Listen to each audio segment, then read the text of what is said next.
Hello friends, स्वागत है आप सभी लोगों का आपके अपने यूट्यूब परिवार में। और दोस्तों, आज हम लोग शुरू करने जा रहे हैं सीडीपी का न्यू प्रैक्टिस सेट, जिसमें हम लोग दोस्तों आज से प्रैक्टिस सेट करना शुरू करेंगे और बहुत सारे प्रैक्टिस सेट करेंगे और बहुत सारे क्वेश्चंस भी करेंगे, जिसमें दोस्तों आपके प्रीवियस ईयर क्वेश्चन पेपर भी होंगे और कुछ मॉक टेस्ट के क्वेश्चन होंगे जो आने वाले एग्जाम्स के लिए आपके लिए बहुत ही महत्वपूर्ण होने वाले हैं।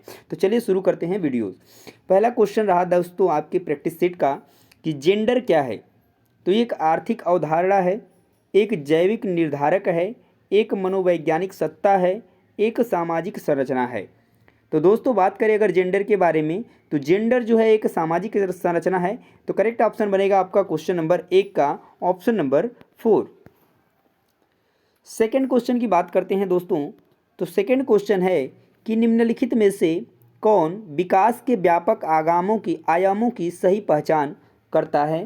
पहला ऑप्शन आपका रहा सामाजिक, शारीरिक, व्यक्तित्व और स्व, शारीरिक, संज्ञानात्मक, सामाजिक और संवेगात्मक, बौद्धिक, आध्यात्मिक एवं स्व, या शारीरिक, व्यक्तित्व, आध्यात्मिक एवं संवेगात्मक। तो क्वेश्चन अगर हम सेकंड की बात करें कि विकास के व्यापक आयामों की अगर सही पहचान करता है, तो वह है आपका ऑप्शन नंबर सेकंड, शारीरिक, संज्ञानात्मक, सामाजिक और संवेगात्मक। तो करेक्ट ऑप्शन बनेगा क्वेश्चन नंबर सेकंड का आपका ऑप्शन नंबर सेकंड। अगला क्वेश्चन देखिए, क्वेश्चन नंबर थर्ड। लिखा है कि बुद्धि के बारे में निम्नलिखित कथनों में से कौन सा सही है। तो पहला ऑप्शन है कि बुद्धि बहुआयामी है, जिसमें बुद्धि परीक्षणों के द्वारा पूर्ण रूप से परिमेय न की जाने वाली कई योग्यताएं शामिल हैं। दूसरा है कि बुद्धि अभिसारी रूप से सोचने की योग्यता है। और तीसरा है बुद्धि अनुभव के परिणाम के रूप में व्यवहार में एक अपेक्षाकृत अस्थायी परिवर्तन है, या बुद्धि एक आनुवांशिक विशेषक है जिसमें मानसिक गतिविधियां जैसे कि स्मरण एवं तर्क जो है कि शामिल होती हैं। तो बुद्धि के बारे में दोस्तों दिए गए 4 ऑप्शन है, उसमें से जो सही ऑप्शन है वो है आपका ऑप्शन नंबर 1 कि बुद्धि जो है कि बहुआयामी है और जिसमें बुद्धि परीक्षणों के द्वारा पूर्ण रूप से परिमेय न की जाने वाली कई योग्यताएं शामिल हैं। Next question, question number 4 number question है कि निम्नलिखित में से कौन जो है प्राथमिक सामाजिकरण का माध्यम है। मीडिया, परिवार, विद्यालय, सरकार। तो सिंपल सा क्वेश्चन दोस्तों, प्राथमिक समाजीकरण की बात करें तो सबसे पहले आपका आता है परिवार, यानी कि समाजीकरण में योगदान होता है। तो राइट आंसर बनेगा आपका option number second, question number 4 का। नेक्स्ट क्वेश्चन की बात करते हैं, क्वेश्चन नंबर 5। क्वेश्चन नंबर 5 है कि जीन पियाजे के सिद्धांत का प्रमुख प्रस्ताव है कि बच्चों की सोच गुणात्मक रूप से वयस्कों से भिन्न होती है, बच्चों की सोच वयस्कों से निम्न होती है, बच्चों की सोच वयस्कों से बेहतर होती है, या बच्चों की सोच मात्रात्मक रूप में वयस्कों से भिन्न होती है। तो जीन पियाजे की अगर हम अनुसार बात करते हैं सिद्धांत जो है उनका, तो उनका है कि बच्चों की जो सोच होती है दोस्तों वो गुणात्मक रूप से वयस्कों से भिन्न होती है, यानी कि करेक्ट ऑप्शन बनेगा आपका option number 1। Next question, question number 6 है कि निम्नलिखित में से कौन सा पूर्व क्रियात्मक अवस्था काल के बच्चे को विशेषित करता है, यानी कि उसकी विशेषता है। तो विचारों की अनुक्रमणीयता, वर्तुल प्रतिक्रिया, लक्ष्य निर्देशित व्यवहार, या विलंबित अनुकरण। करेक्ट जो आपका ऑप्शन बनेगा वो बनेगा आपका ऑप्शन नंबर 1, ये है, यानी कि विचारों की अनुक्रमणीयता पूर्व संक्रियात्मक अवस्था काल के बच्चे को विशेषित करता है। नेक्स्ट क्वेश्चन देखिए, क्वेश्चन नंबर 7 नंबर क्वेश्चन है कि बच्चों और उनके अधिगम के संदर्भ में निम्नलिखित कथनों में से कौन सा सही है।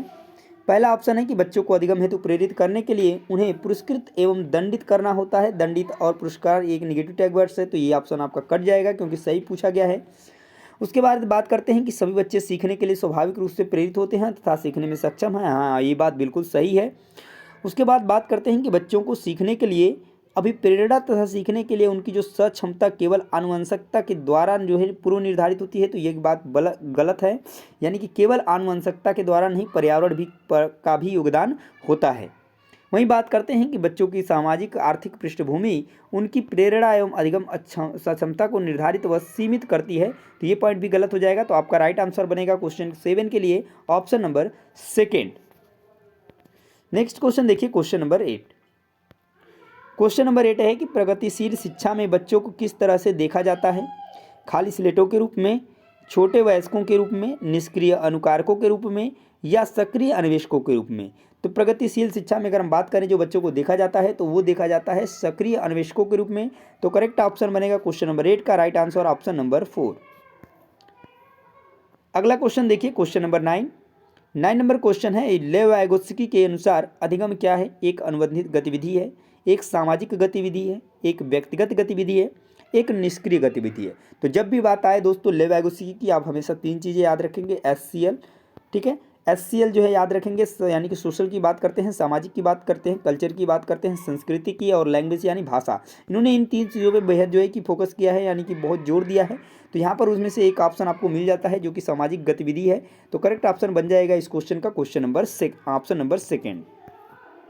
वहीं बात करते हैं अगला क्वेश्चन नंबर 10। जीन पियाजे के अनुसार बच्चे को पुरस्कार एवं दंड के सिद्धांतों का प्रयोग करते हुए विशिष्ट तरीके से व्यवहार करना एवं सिखाना या सिखाया जा सकता है। तो गलत बात है, पुरस्कार और दंड जो है एक निगेटिव टैग वर्ड से, ऑप्शन जो है पहला गलत हो जाएगा। वहीं बात करते हैं कि ज्ञान को सक्रिय रूप से संरचित करते हैं जैसे जैसे वे दुनिया में व्यवहार कौशल का प्रयोग करते हैं तथा अन्वेषण करते हैं। तो निश्चित रूप से यह ऑप्शन बिल्कुल सही होने वाला है, क्योंकि जीन पियाजे साहब ने बच्चों को जो है कि नन्हा वैज्ञानिक कहा था, और उन्होंने बताया था कि ज्ञान का जो है कि बच्चे जो है स्वयं जो है खुद से सक्रिय खोजबीन करके वो अपना निर्माण करते हैं, तो अन्वेषण करते हैं यानी खोज करते हैं। उसके बाद बात करते हैं कि प्रेक्षणात्मक अधिगम की प्रक्रिया का अनुसरण करते हुए दूसरों का अवलोकन करके सीखते हैं, ठीक है। तो अनुसरण करता है यानी कि ये जो है कि एक आपका निगेटिव टैग वर्ड्स है। वहीं बात करते हैं कि उद्दीपन अनुक्रिया संबंधों के सावधानीपूर्वक नियंत्रक के द्वारा एक विशेष तरीके के व्यवहार करने के लिए अनुबंधित किया जा सकता है। तो ये पॉइंट भी गलत हो जाएगा। यहाँ पर राइट आंसर बनेगा जीन पियाजे के अनुसार ऑप्शन नंबर 2, ठीक है। नेक्स्ट क्वेश्चन देखिए, क्वेश्चन नंबर 11। बात करते हैं अगर क्वेश्चन नंबर 11 की, तो चालक विकास की दर में व्यक्तिगत विविधताएं होती हैं जो कि सही है। फिर भी चालक का विकास जो है, चालक विकास का किस क्रम से किस तरफ होता है? परिष्कृत यानी सूक्ष्म से स्थूल की तरफ, शीर्षगामी से अधोगामी की तरफ। यहाँ पर चालक की बात की जा रही है, ध्यान दीजिएगा, अधोगामी, शीर्षगामी या स्थूल से सूक्ष्म की तरफ। तो सिंपल सी बात है, चालक विकास की अगर दर की बात करें तो यह स्थूल से सूक्ष्म की ओर होता है। जैसा कि कहने का मतलब एक एग्जाम्पल सीधा सा ले सकते हैं कि पहले जो है बच्चा ग्लास को पकड़ना, बॉटल को पकड़ना सीखता है और फिर उसके बाद कलम को पकड़ना सीखता है। तो ये स्थूल से हुआ सूक्ष्म का एग्जाम्पल। तो यहाँ पे राइट आंसर बनेगा दोस्तों क्वेश्चन नंबर 11 का ऑप्शन नंबर 4। वहीं बात करते हैं नेक्स्ट क्वेश्चन की, क्वेश्चन नंबर 12। तो वह अवधि जो वयस्कता के संक्रमण की पहल करती है उसे क्या कहते हैं? यानी वयस्कता से पहले आती है तो बाल्यावस्था की समाप्ति, किशोरावस्था, मध्य बाल्यावस्था, पूर्व क्रियात्मक अवधि। तो सिंपल सा क्वेश्चन का आंसर बनेगा, इस क्वेश्चन का राइट आंसर बनेगा आपका किशोरावस्था, यानी ऑप्शन नंबर बी जो है क्वेश्चन नंबर 12 के लिए बिल्कुल सही होगा, जो कि वयस्कता के संक्रमण की पहल करती है। अगला क्वेश्चन बात करते हैं क्वेश्चन नंबर 13 की।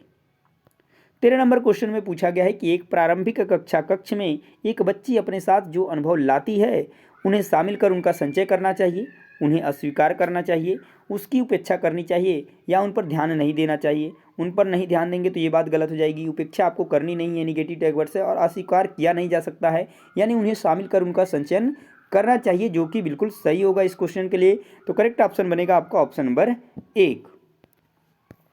नेक्स्ट क्वेश्चन देखिए, क्वेश्चन नंबर 14। क्वेश्चन नंबर 14 है कि एक बच्चा तर्क प्रस्तुत करता है कि हिंज को दवाई की चोरी नहीं करनी चाहिए, क्योंकि यदि वह ऐसा करता है तो उसे पकड़ा जाएगा और जेल भेज दिया जाएगा। तो कोहलबर्ग के अनुसार वह बच्चा नैतिक समझ की किस अवस्था के अंतर्गत आता है? सिंपल सी बात है, यहाँ पर दंड से यानी कि उसे जेल भेज दिया जाएगा, यानी उसे दंड दिया जाएगा अगर वह ऐसा चोरी नहीं करेगा, यानी दंड एवं आज्ञा पालन अभिविन्यास के अंतर्गत वह बच्चा आएगा। तो यहाँ पर जो राइट आंसर बनेगा वो बनेगा आपका ऑप्शन नंबर 4, जो कि बिल्कुल सही होगा क्वेश्चन नंबर 14 के लिए।